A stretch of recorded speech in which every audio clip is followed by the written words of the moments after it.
Assalamualaikum warahmatullahi wabarakatuh. Ya, alhamdulillah di sore hari ini 12 Agustus 2022.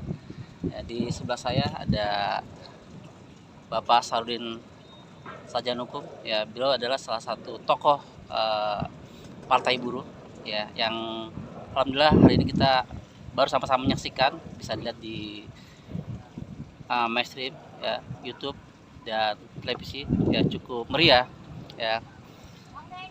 Assalamualaikum Pak Sar, apa kabar? Waalaikumsalam warahmatullahi wabarakatuh. Ya, boleh tanya-tanya Pak ya, karena beliau saya anggap sebagai tokoh di Partai Buruh. Ya, kira-kira bagaimana Pak kesan-kesannya setelah Partai Buruh mendaftar kemarin? Kira-kira punya harapan yang besar terhadap Partai Buruh? Mohon Pak. Baik, pertama-tama saya patut menyampaikan puji dan syukur kehadirat Allah Subhanahu wa taala bahwa pada hari ini Jumat tanggal 12 Agustus 2022 pagi dimulai dengan long march dari Tugu Proklamasi menuju KPU RI untuk Partai Buruh mendaftar. Saya sebagai salah satu tokoh Partai Buruh merasa terharu dan merasa punya kebanggaan, sehingga saya beberapa kali memang jatuh air mata menetes, di mana saya membandingkan antara saat ini pergerakan buruh yang sangat luar biasa dibandingkan 20 tahun yang lalu kami membangun partai ini. Pak Profesor Putra Papahan sebagai Pandim Poder almarhum selalu memberikan semangat kepada kami untuk terus berjuang demi untuk nasib buruh. Saya menjadi anggota DPR dari Partai Buruh itu mulai dari 2004, 2009 dan 2014.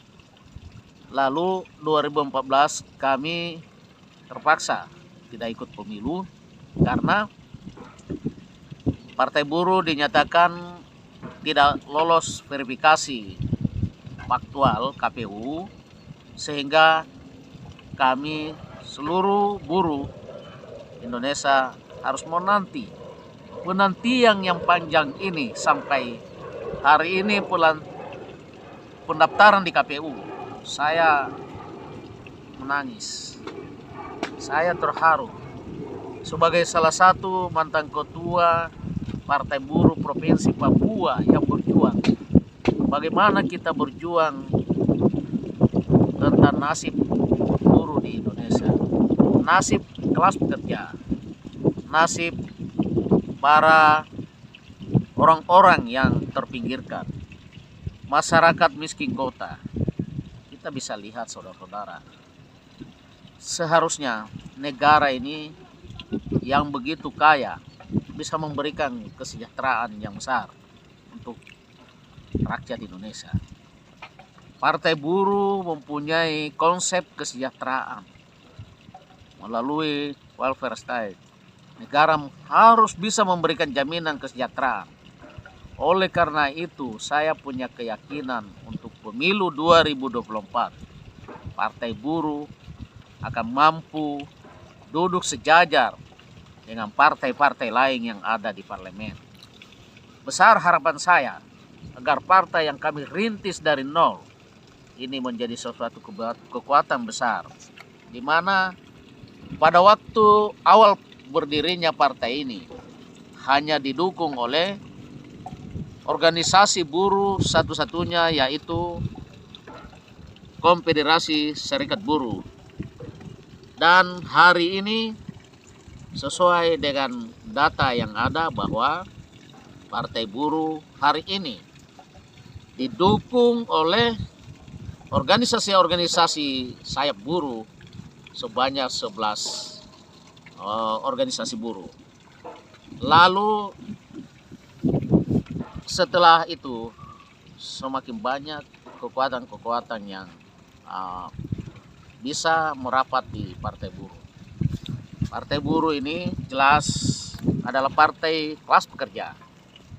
Partai yang memperjuangkan para masyarakat miskin kota, para buruh, para petani yang tidak berdaya. Bagaimana mungkin negara kita yang begitu besar dengan luas lahan pertanian yang sangat besar, tapi petaninya miskin? Bagaimana mungkin negara kita ini yang luas lautnya begitu besar, tapi nelayannya miskin? Ini yang menjadi perjuangan kami. Seharusnya negara ini bisa memberikan jaminan hidup bagi masyarakat Indonesia. Anggaran negara dalam APBN yang sangat besar, tapi kenapa buruh tidak bergerak dari kehidupannya? Anggaran buruh, nasib pekerja, nasib para pekerja wanita ini sangat luar biasa. Seharusnya bisa menjadi kekuatan besar untuk membangun partai ini. Harapan saya adalah Partai Buruh bisa masuk di parlemen di 2024 nanti, sehingga kita mampu ikut membangun dan mampu untuk ikut serta dalam melakukan perubahan-perubahan pembangunan di Indonesia. Saya hari ini punya kebanggaan tersendiri. Saya punya bulu-bulu merinding ketika KPU sudah menerima kami sebagai salah satu pendaftar calon peserta pemilu 2004. Saya mohon doa restu kepada seluruh rakyat Indonesia dimanapun Anda berada. Mari kita berjuang. Tidak mungkin orang lain yang bisa memperjuangkan nasib kita. Negara ini bisa maju jika buruh mampu menjadi kekuatan besar di negeri ini. Itu yang mungkin saya bisa sampaikan. Baik Semoga. Pak, maaf Pak, sebentar Pak. Boleh bertanya Pak? Di zaman milenial seperti ini Pak, tentu ada semacam keterwakilan anak muda Pak.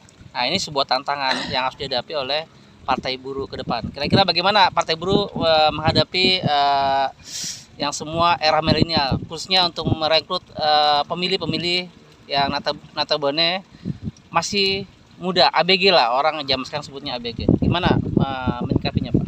Kaum milenial atau kaum muda adalah kekuatan bangsa ini. Di zaman teknologi, kita bisa lihat sekarang ini media sosial sangat penting untuk kita rebut. Dan hari ini konsep Partai Buruh berbeda dengan 15-20 tahun yang lalu ketika saya memimpin Partai Buruh ini. Saya punya keyakinan bahwa kaum milenial, kaum pekerja itu adalah milik daripada Partai Buruh. Kami juga berjuang bagaimana guru-guru honorer, tenaga honorer, dan juga para pejuang kesehatan yang ada di kampung-kampung. Ini penting untuk kita rumuskan. Jadi intinya adalah bagaimana kaum milenial itu menjadi bagian daripada perjuangan kita bersama. Baik, kayaknya sudah cukup nih untuk kita bisa berbicara ya. Luar biasa, mudah-mudahan Partai Buruh ke depan menjadi partai yang solid ya, dicintai oleh anak muda khususnya mama, dan mobil khusus para pekerja-pekerja yang tadi beliau sebutkan, ada guru, ada pegawai pabrik, nelayan, petani dan sebagainya. Sukses untuk Bapak. Terima kasih. Assalamualaikum warahmatullahi wabarakatuh. Sampai jumpa lagi.